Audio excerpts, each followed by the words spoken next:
Survei membuktikan Indonesia Timur telak dukungan pada Anies Baswedan. Suara Pemuda Timur tegas takkan pilih bapak politik identitas. Jakarta International Stadium mendapatkan kritikan yang pedas, dan juga kalau kita baca di berita nonton di YouTube, respon daripada masyarakat juga tidak enak. Ya tidak apa-apa, kita lihat saja nanti.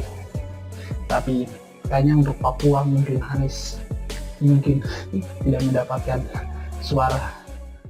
Dukungan Partai Nasdem terhadap Anies Baswedan sebagai calon presiden 2024 nampaknya bakal punya efek serius buat suara mereka di Pileg 2024 nanti.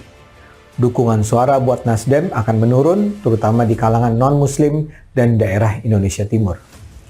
Tetapi kalau dengan Partai Nasdem memilih Anies, Anies no. Anies no? Anies no. Bapak dukung siapa kalau bukan Anies? Ganjar yes. Oh, Pak Ganjar Pranowo. Iya betul. Kita bela sungkawa nih, kita kan berduka nih. Seluruh dunia berduka, banyak selebritis ya. Lee Min Ho artis Korea aja ucap duka terkait tragedi Kanjuruhan. Loh di Republik sendiri, Nasdem mencapreskan Anies, deklarasi. Semua pemberitaan begitu besar, media coveragenya. Nah buat saya ini miris. Partai Nasdem telah resmi mendeklarasikan Anies sebagai capres di 2024. Namun lembaga survei Saiful Mujani Research and Center (SMRC) memprediksi Partai Nasdem bakal kehilangan banyak suara di Indonesia bagian timur di pemilu 2024 jika mengusung Anies Baswedan sebagai calon presiden. Direktur Riset SMRC Denny Irvani menyebut dukungan pada Nasdem menurun sejak dikabarkan dekat dengan Anies Baswedan pada beberapa bulan lalu. Dukungan yang sebelumnya sebesar 10,8% pada bulan Mei 2021 turun menjadi 3,9% pada Agustus 2022. Menurut Denny, profil pemilih di Indonesia Timur mayoritas merupakan pemilih non-Muslim, sementara Anies Baswedan selama ini dinilai lekat dengan kelompok-kelompok Islam. Nasdem, kata Denny, bakal kehilangan banyak suara di Pileg. Pasalnya, selama ini pemilih Nasdem banyak yang berasal dari Indonesia Timur. Ketika Nasdem semakin dekat dengan Anies sejak setahun terakhir, maka pendukungnya di Indonesia Timur memalingkan dukungan.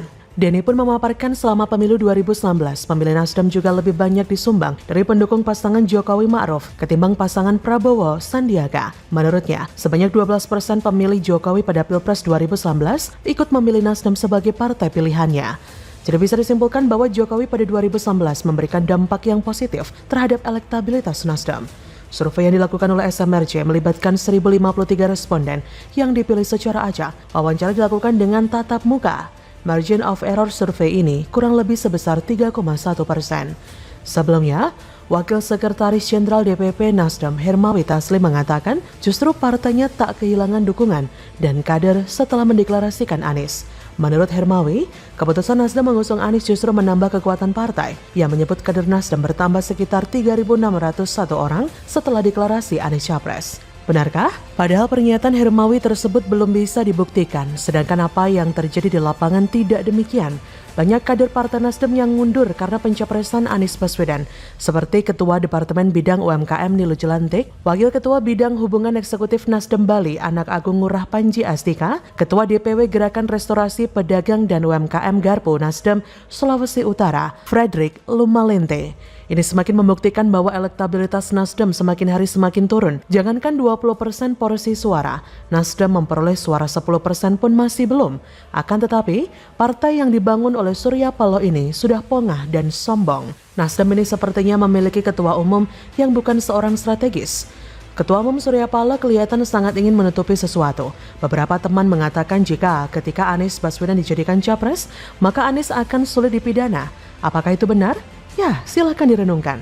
Namun rakyat tidak butuh ocehan Surya Paloh atau elit partai.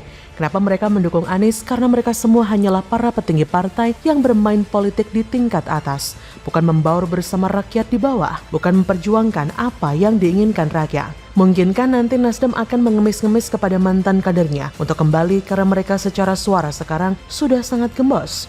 Bisa saja sih, karena menurut keyakinan saya, politik adalah sejatinya penjilat. Saya berdoa dan ini saya yakin merupakan doa masyarakat Indonesia yang juga termasuk di dalamnya Mbok Nilo Jelante adalah agar Nasdem dan Anies untuk kalah saja di Pilpres 2024 dan suara Nasdem akan hancur. Setidaknya koalisi mereka akan rusak parah.